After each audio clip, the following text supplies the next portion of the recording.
Hi, welcome to Psychology by Sandy. Today we are going to be discussing sexual fetishes. And this is a bit of a complex subject, so we are only going to be able to cover the basics. However, we are going to cover the fundamentals, and there may be a couple more videos to cover the rest. Now, before we get started, I would like you to pause the video and leave a comment listing what your fetish is. And this is only if you're brave enough. If people know your username, then maybe you don't want to, and you don't have to. It's okay. However, if you can just pause the video, leave your comment, and we will continue. First, we are going to go over the meaning of the word fetish, because people commonly actually use that word incorrectly. Now, in psychology terms, fetish actually means a sexual association with a non-living object. And here is what the American Psychiatric Association has to say in the Diagnostic and Statistical Manual for Mental Disorders. Fetishism involves the use of non-living objects, the fetish. Among the more common fetish objects are women's underpants, bras, stockings, shoes, boots, or other wearing apparel. The person with fetishism frequently masturbates while holding, rubbing, or smelling the fetish object, or may ask the sexual partner to wear the object during their sexual encounters. So yeah, you can have a sexual fetish for stockings or boots because they're non-living objects, but you wouldn't necessarily say that you have a foot fetish. Now, what people commonly refer to as a foot fetish, there's actually another word for that, and we are going to go over that in just a minute. However, let's first go over the origin of the word fetish. The word fetish comes from Latin factitious, which means artificial or man-made. Now, it also means an object that has supernatural powers, or more specifically, a man-made object that has powers over others. The word was first coined by Charles Brosis in 1757 while studying religions, more specifically African and Egyptian religions. And in these religions, they had these figurines which represented gods or persons. And these figurines would represent some sort of power over the group or the tribe. Now, I'm sure you've heard of a voodoo doll. Well, a voodoo doll in this sense would be considered a fetish. Over the years, the word fetish has been bastardized to mean an object that one has some sort of sexual association with. So what would you call a foot fetish, which is not technically a fetish? In psychology terms, this is called paraphilia. Paraphilia, philia coming from the Greek word friendship or love, paraphilia meaning above or beyond friendship or love. Now, in psychology terms, paraphilia means a sexual association with a non-sexual object, action, or thing.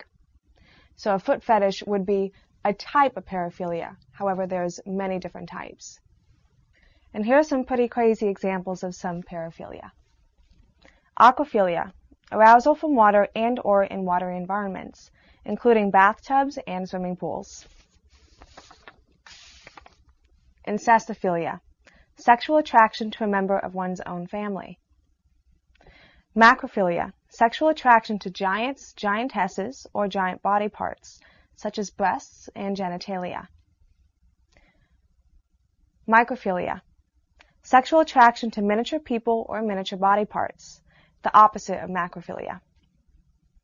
Narratophilia, sexual arousal in the use of dirty or obscene words to a partner.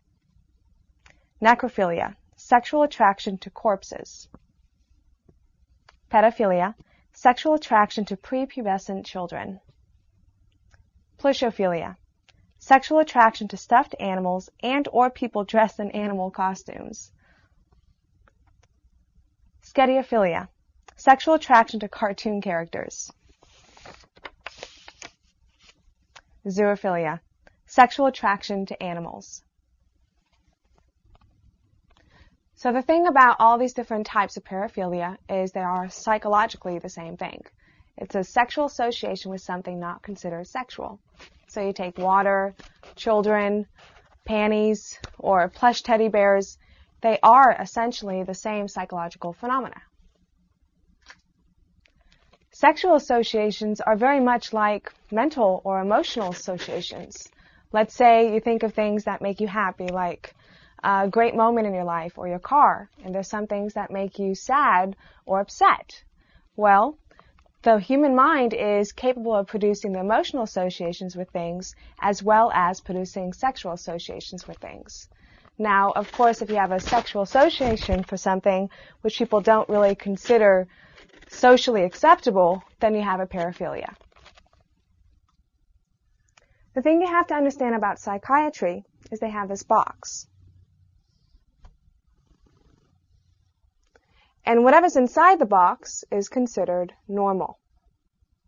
Now, if you go outside of the box, either the top or the below, you have a mental disorder. Let me give you some examples. It's okay to be happy, but if you're too happy, you're considered manic. And it's okay to be sad, but if you're too sad, you're considered depressed. And of course, it's okay to concentrate on things, but if you don't concentrate enough, then you have ADHD. Or if you concentrate too much, you have obsessive compulsive disorder or autism. And of course, it's okay to love yourself, but if you love yourself too much, you have narcissistic personality disorder. And if you don't love yourself enough, you have inferiority complex. And of course, during the day, your emotions can vary. But if it varies too much, then you have bipolar. And if it doesn't vary enough, you have the flat effect, or flat emotion.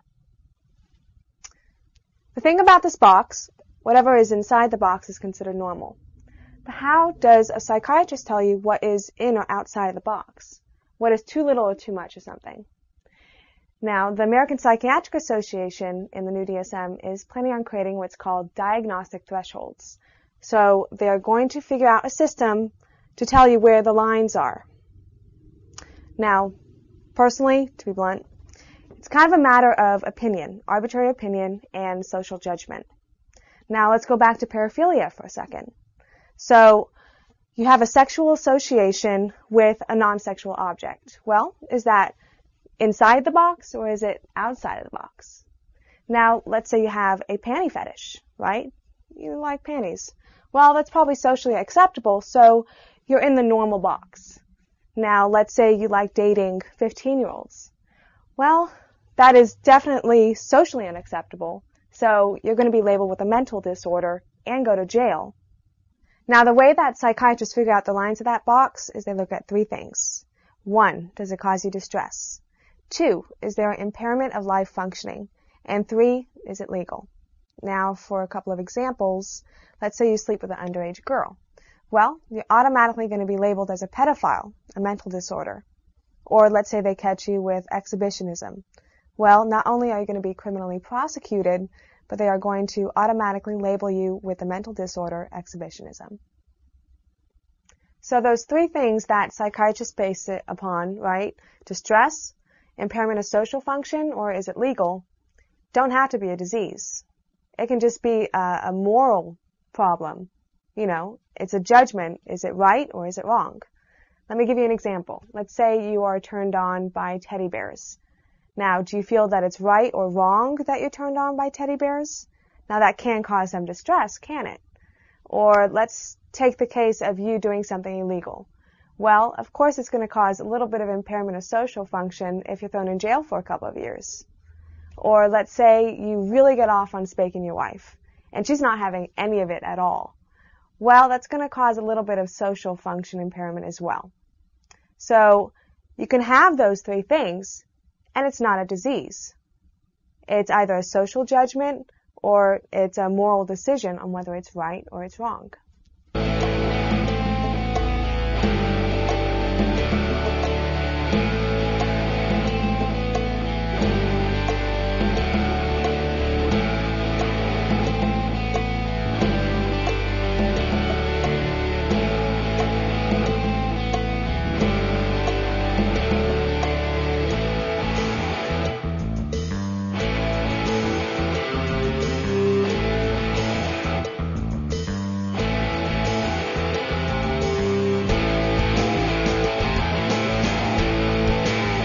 In the next video, we are going to talk about how people develop fetishes or how paraphilia can be developed.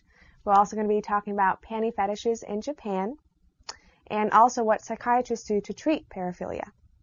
Now, please subscribe to the videos, leave a comment, and I'll see you next time.